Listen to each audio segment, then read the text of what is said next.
Friends, welcome to let's learn and teach. Discuss करेंगे English pedagogy के questions for REET exam.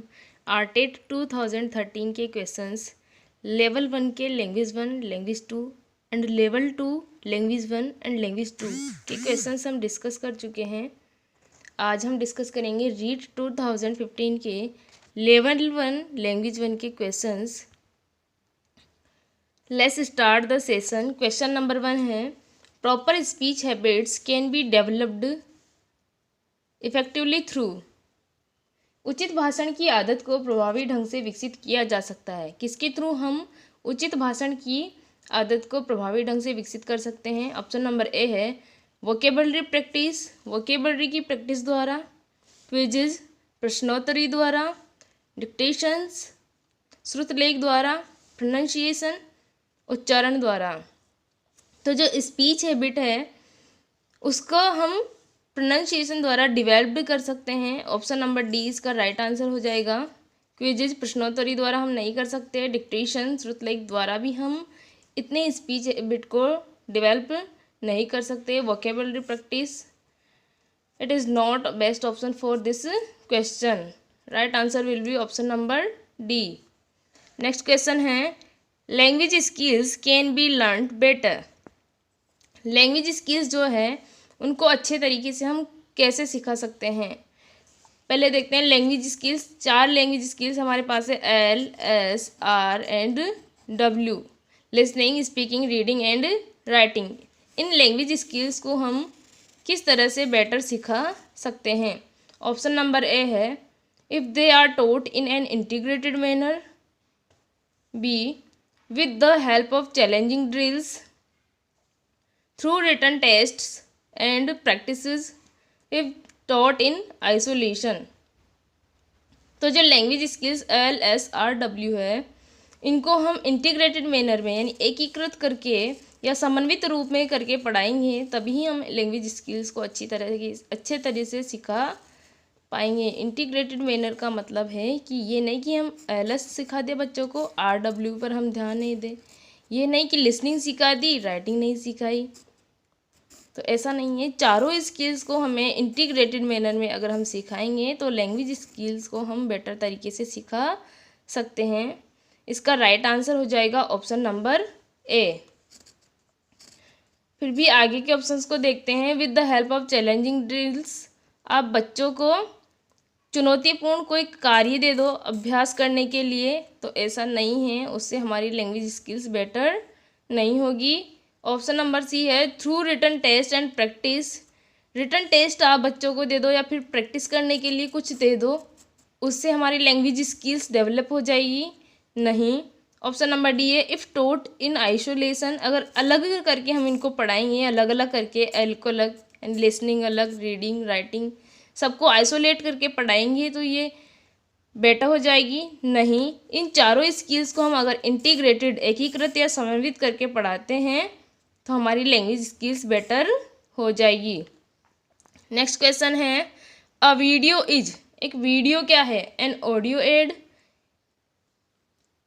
एक श्रव्य सहायक सामग्री है। अ विजुअल एड, दृश्य सामग्री है। एन ऑडियो विजुअल एड, एक श्रव्य दृश्य सामग्री है। नन ऑफ द अबव, इनमें से कोई नहीं। तो एक जो वीडियो होता है वो an audio visual aid. Option number C will be the right answer of this question. A video is an audio visual add.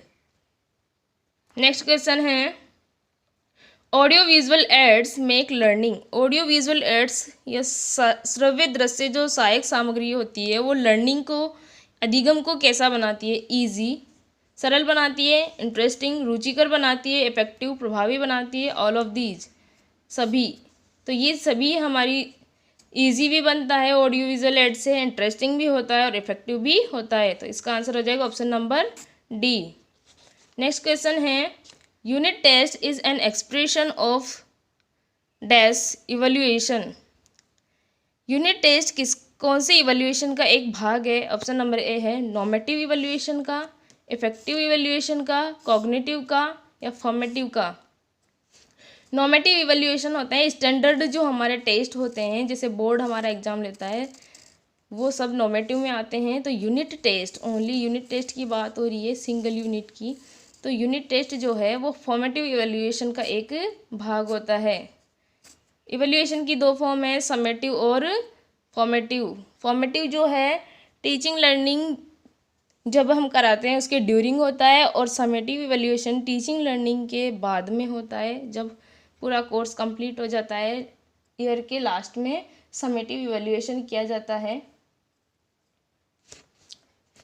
So we can say that right answer will be option number C. Next question है, in objective type questions dash choice is provided. Objective type जो questions होते हैं उनमें किस तरह की choice प्रदान की जाती है? लिमिटेड, सीमित चॉइस दी जाती है, मिनिमम कम से कम चॉइस दी जाती है, मल्टीपल, और ऑप्शन नंबर डी है नो, कोई चॉइस नहीं दी जाती है। तो in objective type questions multiple choice is provided. बहुविकल्पीय या कई सारी चॉइस बच्चों के पास होती है, उनमें से हमें एक ऑप्शन चूज करना होता है। नेक्स्ट क्वेश्चन है, the basic requirement of a language proficiency test is that it must be. Language proficiency test की एक बेसिक रिक्वायरमेंट क्या है? इट शुड बी कॉम्प्लेक्स, इसे जटिल होना चाहिए, रिलायबल, विश्वसनीय होना चाहिए, एम्बिग्यूअस, अस्पष्ट होना चाहिए, सिंपल, सरल होना चाहिए। ये क्वेश्चन हम पहले भी डिस्कस कर चुके हैं, आरटेट 2013 में ये क्वेश्चन आया था और फिर से 2015 में ये क्वेश्चन रिपीट हुआ है। इसका सही आंसर है option number B. Language proficiency test should be reliable, उसको विश्वसनीय होना चाहिए। हम कितनी ही बार टेस्ट लें रिजल्ट एक ही आना चाहिए, that is called reliable test. आज का सेशन यहीं फिनिश होता है। Thanks for watching.